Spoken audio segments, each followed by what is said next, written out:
Good afternoon, brothers and sisters. It is so good to be with you today. I'd like to give out a special welcome to my new subscribers.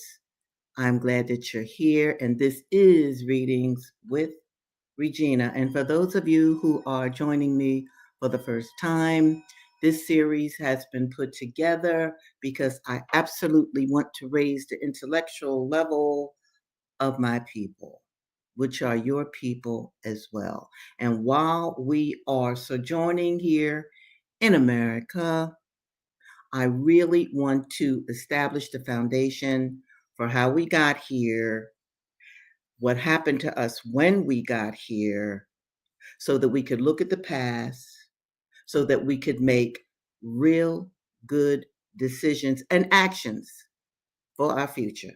Now, I need to remind you again that this is the day after Huey P. Newton's birthday. Huey P. Newton was the co-founder of the Black Panther Party for self-defense. So it is really important for our people to recognize his birthday and light a candle for the good brother Huey. He's an ancestor now. February is a rather special month as well, because we know that sadly we have the assassination of Malcolm X coming up as well, that anniversary, which is very sad. But when I thought about it in a larger context, I was really pleased that Huey was born in the same month that very awful people decided to assassinate one of our greatest intellectuals and activists, the good brother El Haj Malik El Shabazz, Malcolm X. Okay, so in this session, I'm going to pick up where I left off with the half that's never been told, slavery, and the making of American capitalism, because understand that slavery was the foundation for just about everything that has been built in America. And I really want you to understand that. Now, as I mentioned before or read before in the last series together, Breckinridge he hired Mr. Thompson to take his enslaved people from Kentucky to Virginia. And most of the time, these folks were chained together, but some of the times they were not. But I just want to remind you of one more thing before I start my actual reading. On the day that these brothers and sisters were to be sold, many of their wives who were in other plantations, they called them, or at least Edward Baptiste called them, abroad enslaved people. They were abroad. They didn't live on the same plantation, but they were husband and wife. So the wives arose early to go to the plantations where their husbands were, to give them something to remember them by. In fact, some of them even got on their hands and knees and begged the master not to sell their husbands. But of course, and the book says this, the last series that I did, I read this. They could beg all they want, but the master was going to sell them slaves because the enslavers wanted the money for these African people. So I'm going to pick up from where I left off about this same journey, so you could get a sense of what many of our ancestors endured so that we could actually be here today. Here I go. Thompson led Breckinridge's slaves across the Blue Ridge by the same pass where I-64 now soars over the mountain to connect Charlottesville in the Piedmont to Stanton in the Shenandoah Valley. They then marched up the valley until, as Frederick remembered from his own journey, they saw the Alleghenies looming, quote, in the distance, something like blue sky, end of quote. Looking for the shortest line through the folded hills to the Monongahela River in Pennsylvania, the Flatlanders climbed up, quote, through what appeared to be a long, winding valley, end of quote. On every side, huge blue-looking rocks seemed impending, thought Frederick, who feared that if let loose, they would fall upon us and crush us. It was April, but a late winter spell lowered upon Breckenridge's forced migrants. Snow or cold rain came almost every day, and by night, tired bodies shivered around roadside fires. Wolves howled at an uncertain distance. In the mornings, anger about forced separations bubbled up. Never till then, wrote Thompson, did I know the worth of whiskey. Indeed, it was valuable all day long. When the negroes were wet and almost ready to give out, then I came forward with my good friend whiskey. And once every hour, unless they were asleep, I was obliged to give them whiskey. Sleep, however, was broken. Frederick remembered that 2 or 3 times during the night, one of the overseers would call our names over everyone being obliged to wake up and answer. The men were not chained together, and the enslavers still worried that some wouldn't refuse the opportunity to escape.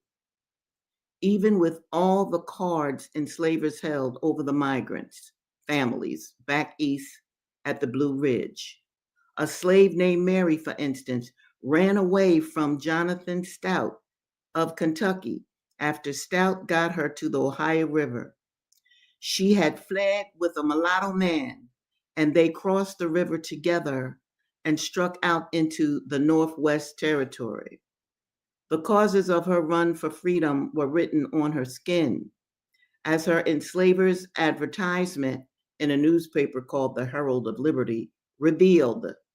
Quote, she is stout made with a scar over one of her eyes and much scarified on her back.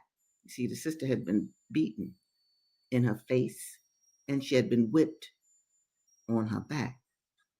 Some forced migrants marched through the mountains to Wheeling in Virginia then, but now in West Virginia on the Ohio River, while others floated down the Monongahela in Pennsylvania. Although Pennsylvania's glacial emancipation plan allowed slavery to exist for decades more, by the 1790s, some white Pennsylvanians along the route to Kentucky had allegedly organized a Negro club that sought to free enslaved people. In 1791, 3 Virginia slave owners named Stevens, Fauci, and LaFawn on a flatboat with a group of enslaved men and women heard someone on the shore calling to them. Come, take a dram, the voices said. A chance to knock back a shot of whiskey and trade news in the wilderness sounded like a good idea. Soon the boat was scraping onto the gravel of the riverbank. That's when the white men on the bank pulled one of the slave men out of the boat and ran with him into the woods. The slave owners shoved hard on their steering poles, propelling the boat into the downstream current, while catcalls rang from the trees. In another case, when winter weather trapped a party of slaves and their owner at an inn in Redstone, Pennsylvania, 3 enslaved people slipped away. The Virginia enslaver accused local whites of, quote, seducing, end of quote, the African Americans to escape. He returned to Redstone with allies, and local authorities arrested him for trying to recapture the people who had been kidnapped from him. The Redstone incident developed into a federal level confrontation between Virginia and Pennsylvania. In 1793, Southerners in Congress solved the crisis by passing the first comprehensive Fugitive Slave Act. Now, I'm not going to explain to you what the Fugitive Slave Act is. I want you to look it up. There were two of them. This is the first one, 1793. And dig this, understand that this local incident involving enslaved people, the holding of enslaved people, went from the local region up to the federal government because the federal government made slavery legal. Once enslavers got their captives through the mountains and onto the Ohio River, these escape attempts declined. The flatboats didn't stop until they reached the growing frontier port of Louisville. From there, travelers made their way to Lexington and the Bluegrass region. This area was beginning to look like a more prosperous Piedmont, Virginia, complete with economic winners and losers. In the counties around Lexington, 60% of all whites owned no land. There were 2 slaves for every white man over the age of 20. Enslaved people toiled in fields that were lusher than Virginia's growing tobacco, corn, and wheat.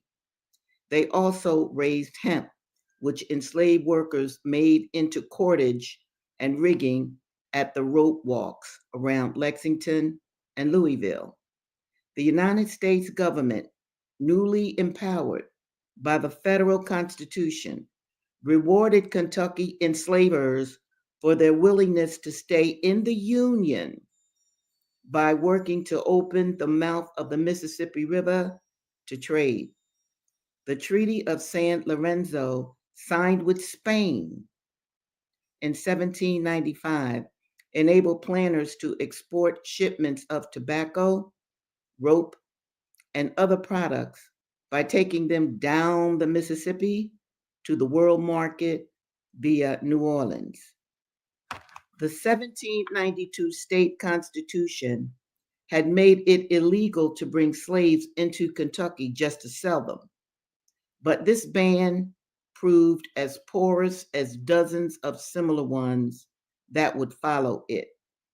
In 1795, William Hayden, a 9-year-old boy who would spend the next 30 years in the slave trade, first as commodity,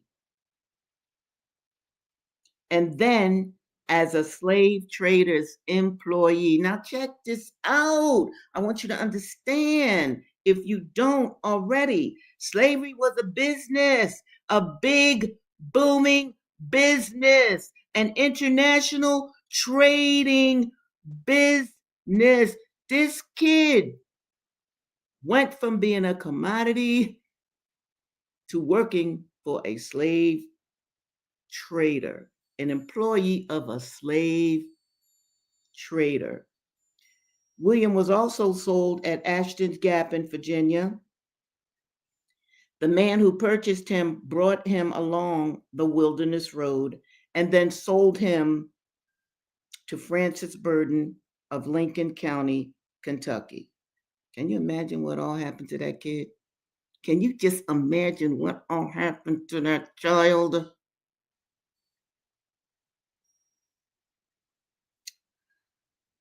At his new owner's place, Hayden comforted himself by watching the reflection of the rising sun every morning in a pond, as he had done with his mother back in Virginia.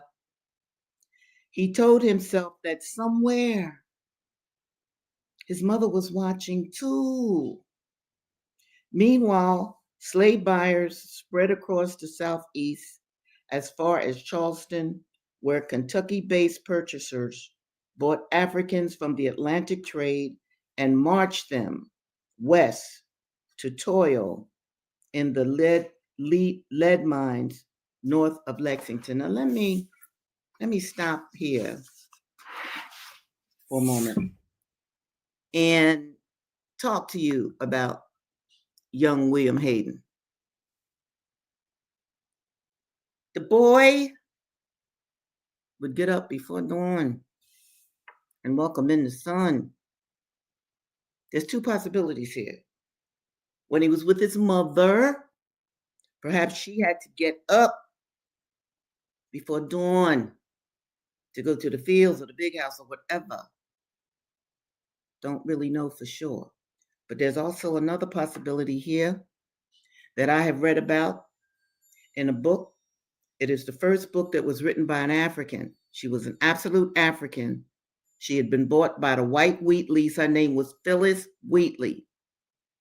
Phyllis Wheatley is the first African to write a book of poetry in the Americas in 1773. That's even before the Revolution, the American Revolution. Now, because of the racism in America, she certainly couldn't get her book published here because they said monkeys can't write. This is what they said. So she went over to England. Well, she didn't go now. She had owners, decent owners, who took her to England to get her book published. Check that out. They met with some duke or duchess, something like that. But the point is, when Phyllis was fresh off the slave ship, little kid,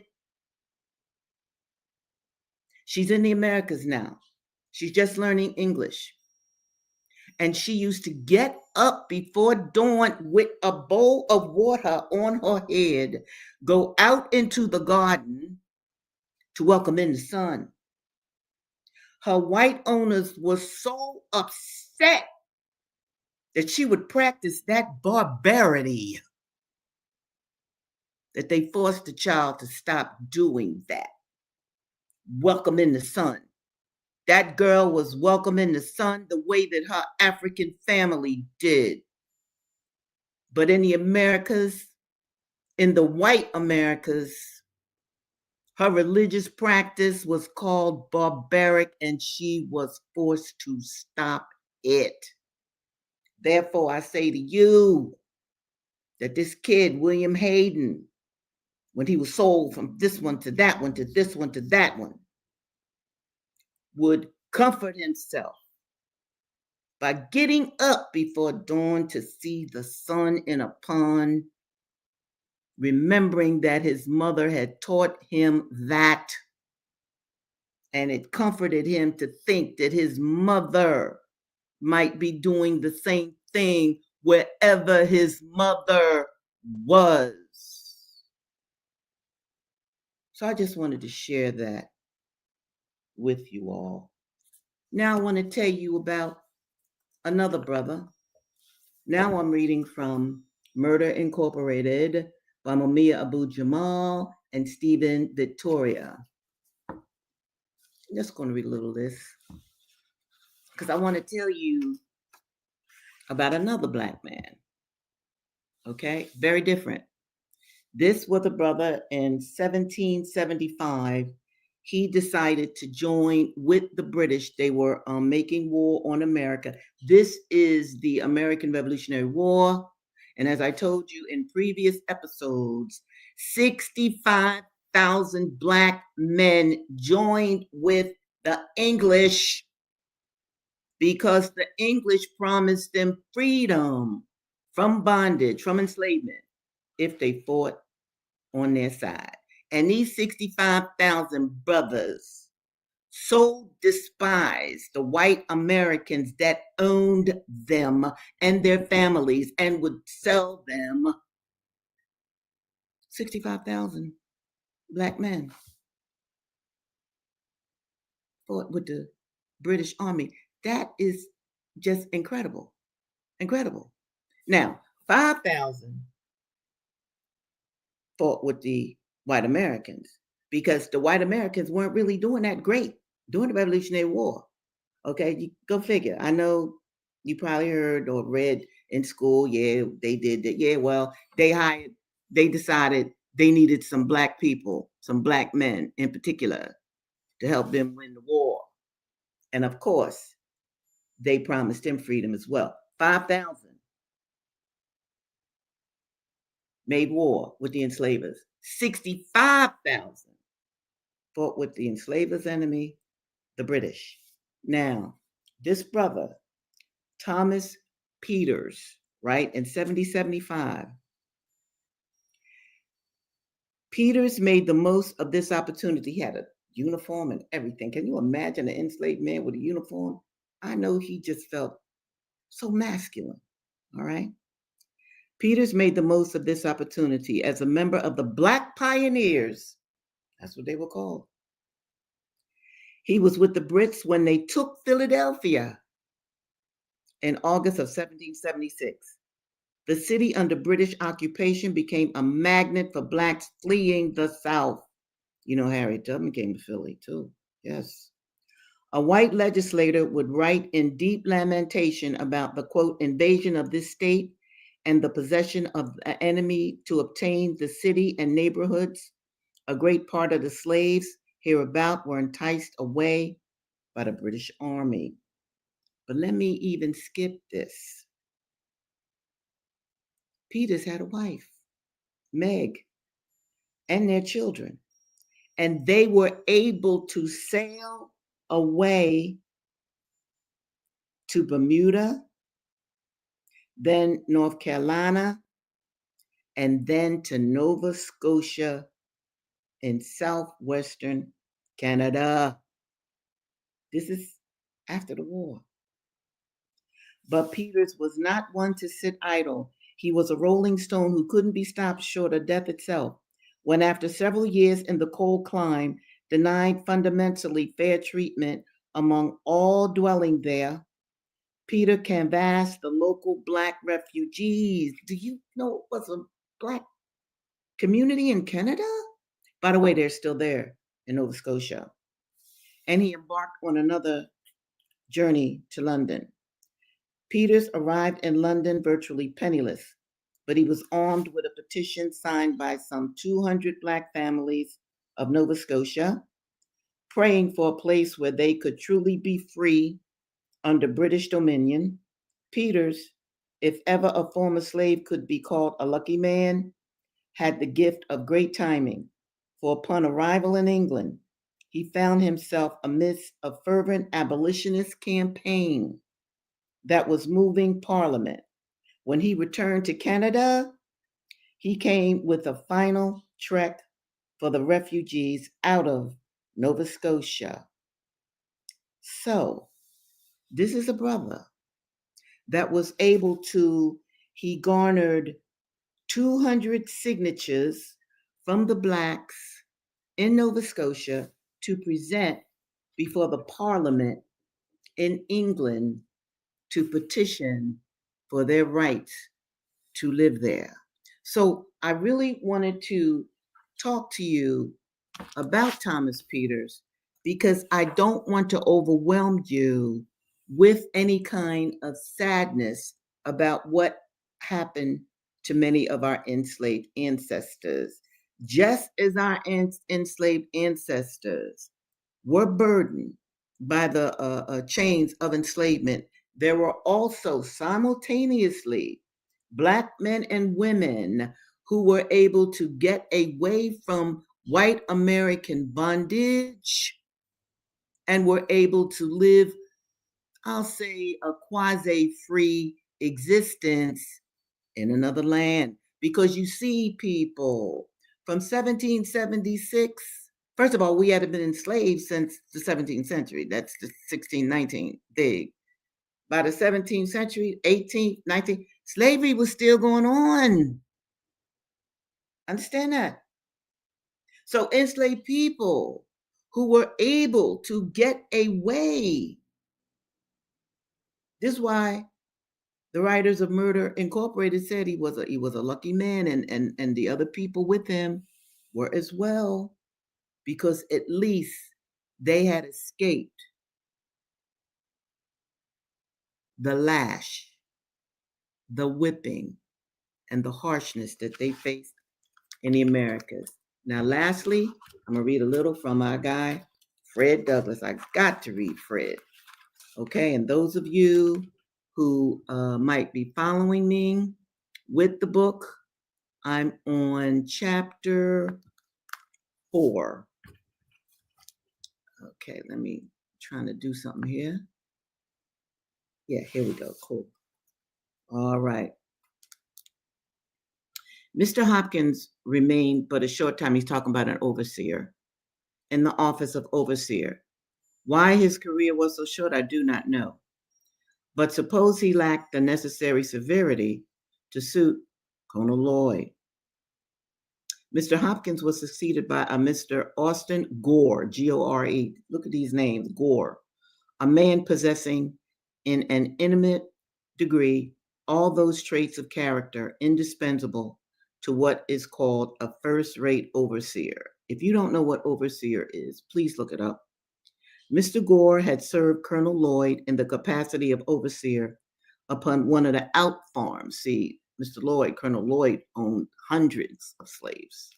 So he had all different kind of plantations there in Maryland, and had shown himself worthy of the high station of overseer upon the home or great house farm.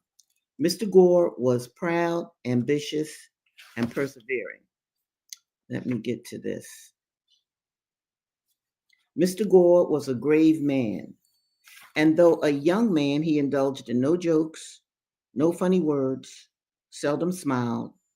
His words were in perfect keeping with his looks, and his looks were in perfect keeping with his words. Overseers will sometimes indulge in a witty word, even with the slaves. Not so with Mr. Gore. He spoke but to command, and commanded but to be obeyed. He dealt sparingly with his words and bountifully with his whip, never using the former where the latter would answer as well. When he whipped, he seemed to do it from a sense of duty and feared no consequences. He did nothing reluctantly, no matter how disagreeable. Always at his post, never inconsistent, he never promised but to fulfill. He was, in a word, a man of the most inflexible firmness and stone-like coolness.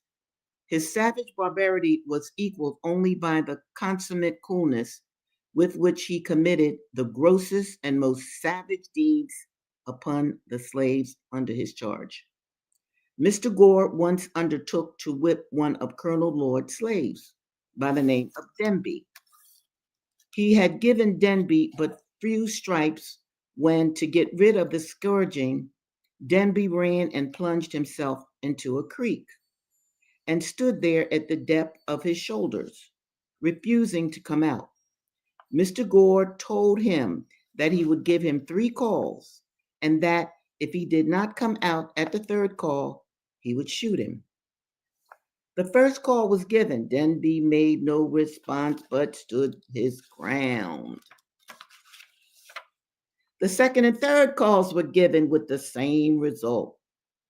Mr. Gore then, without consultation or deliberation with anyone, not even giving Denby an additional call, raised his musket to his face, taking deadly aim at his standing victim, and in an instant, poor Denby was gone. His mangled body sank out of sight, and blood and brains marked the water where he stood. A thrill of horror flashed through every soul upon the plantation, excepting Mr. Gore. He alone seemed cool and collected. He was asked by Colonel Lloyd and my old master why he resorted to this extraordinary expedient. His reply was, as well as I can remember, that Denby had become unmanageable. He was setting a dangerous example to the other slaves, one which, if suffered to pass without some such demonstration on his part, would finally lead to the total subversion of all rule and order upon the plantation. He argued that if one slave refused to be corrected and escaped with his life, The other slaves would soon copy the example, the result of which would be the freedom of the slaves. Listen to this. The result of which would be the freedom of the slaves. The result would be the freedom of the slaves and the enslavement of the whites. In psychology, see, that's called projection. All right? Africans weren't trying to enslave white people. It was white people that was enslaving Africans. But this is what Mr. Gore's defense was for out and out murder. Mr. Gore's defense was satisfactory. Oh, yes. He was continued in his station as overseer upon the home plantation. His fame as an overseer went abroad. Other white people like that too. Yes, kill a black man. That's what you do. His horrid crime was not even submitted to judicial investigation. It was committed in the presence of slaves, and they, of course, could neither institute a suit nor testify against him. You know, slaves couldn't testify against their masters, okay? Or any white man. Wait, I just said masters? No, any white man. Mr. Gore lived in St. Michael's, Talbot County, Maryland, when I left there. And if he is still alive, he very probably lives there now. And if so, he is now, as he was then, as highly esteemed and as much respected as though his guilty soul had not been stained with his brother's blood. So, okay, brothers and sisters, that's all I'm going to read today. I'm looking for the bookmark, which I can't find. I'll find it later.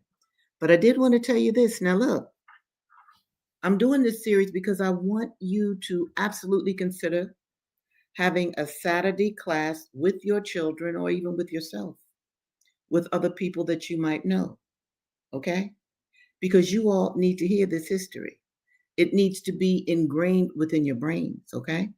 Now, I won't be here next week. I might make it next Thursday. It's Black History Month, so I have some gigs around the country.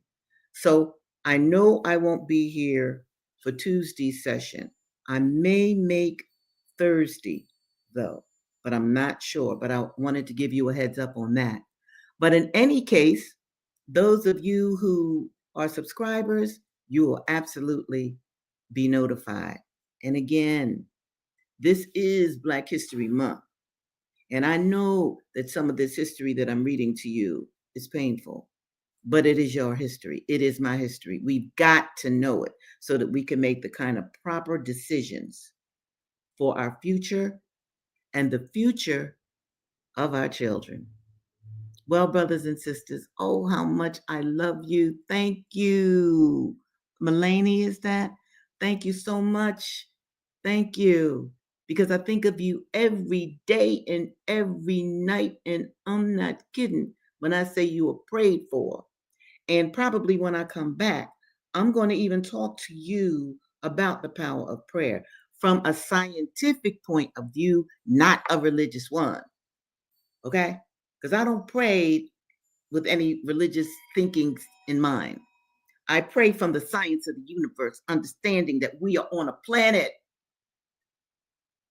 that revolves around that sun that Phyllis Wheatley and William Hayden welcomed every morning. So again, brothers and sisters, with all my love, celebrate Black History Month with a vengeance. Share it with your family, your friends, yourself. Look at any of my series, any words that you don't know, look them up. Any concepts you're not sure of, look it up. Or you can even send me any questions that you might have. Okay, people, you stay as beautiful as you are, and I look forward to being with you again. Peace and love.